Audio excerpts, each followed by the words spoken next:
आज मैं आपके लिए एक छोटी सी प्यारी सी स्टोरी लेकर के आई हूँ। आप लोग सुनना पसंद करोगे? Yes, ma'am. Okay, listen carefully. Okay, एक बार की बात है, एक गुरुजी को, कौन थे? गुरुजी, जिसको हम आज की लैंग्वेज में बोलते हैं सर, बोलते हैं ना। पहले जो शिक्षा थी उसमें क्या बोला जाता था? सर को गुरुजी बोला जाता था। तो गुरुजी ने अपने शिष्य को बुलाया, यानी अपने स्टूडेंट को बुलाया। जैसे आप स्टूडेंट हो ना, तो अपने एक स्टूडेंट को बुलाया और बोला, बेटा चलो मेरे साथ घूमने चलते हैं। वो अपने उस शिष्य को लेकर के चले। जंगल के रास्ते से जा रहे थे। रास्ते में एक छोटा सा प्लांट मिला, छोटा सा पौधा मिला। तो उन्होंने अपने शिष्य से कहा, बेटा जरा इस पौधे को उखाड़ देना।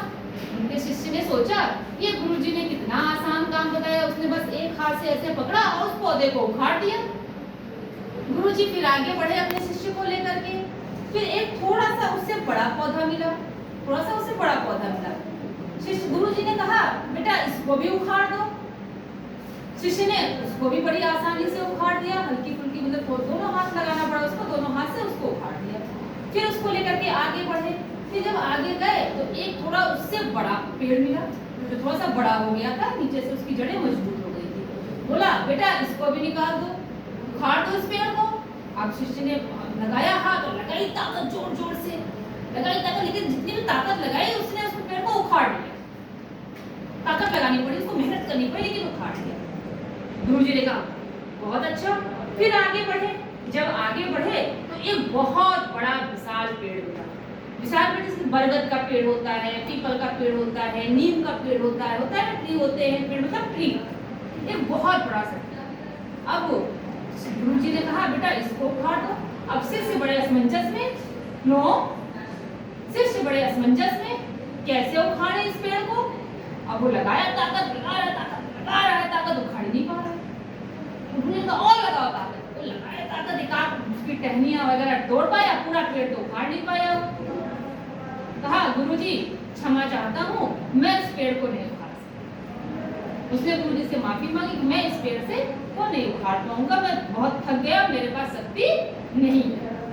अब क्या हुआ? इस कहानी से आपको समझ में नहीं आ रहा हो कि मैम ये कहानी क्यों सुनी?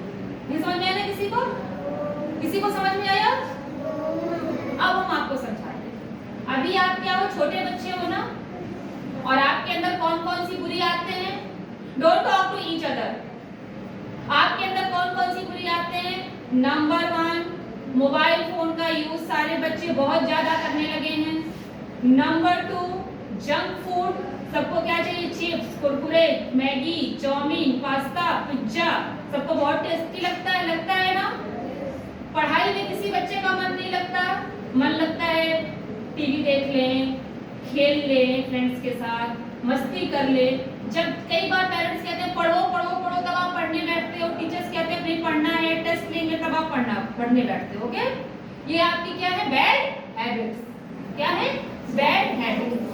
आपकी ये बैड हैबिट्स, अभी आप छोटे हो, यानी कि आपने की ये बैड हैबिट्स कितनी है? कम है। जैसे जब छोटा पौधा था तो उसकी जड़ें जो होती है मिट्टी में कम जाती है ना, थोड़ी दूर तक जाती है, उसको हम बहुत आसानी से खत्म कर सकते हैं। जैसे जैसे आप बड़े होते जाओगे, है ना, अगर आज आपने अपनी इन बैड हैबिट्स को नहीं छोड़ा, यहीं पर जहां पर आप हो, आज से ही ये अपने आप से ये प्रॉमिस नहीं किया कि मैं इस तरीके की कोई भी बैड हैबिट्स अपनी लाइफ में यूज नहीं करूंगी, मैं एक अच्छा बच्चा बनूंगा, एक अच्छा स्टूडेंट बनूंगा, अपने स्कूल का, अपने मदर फादर का नाम रोशन करूंगा, तो आप ये सोचो कि आगे चल करके आप ये करोगे तो नहीं कर पाओगे। जिस तरीके से उस शिष्य ने जो छोटे पौधे थे उनको तो उखाड़ दिया, यानी कि जब आपकी आदतें, बुरी आदतें क्या है? कम है, लिमिटेड है, कमजोर हैं, तब आप इनको छोड़ सकते हो। लेकिन जब आप बड़े हो जाओगे तो इन बुरी आदतों को कभी छोड़ नहीं पाओगे।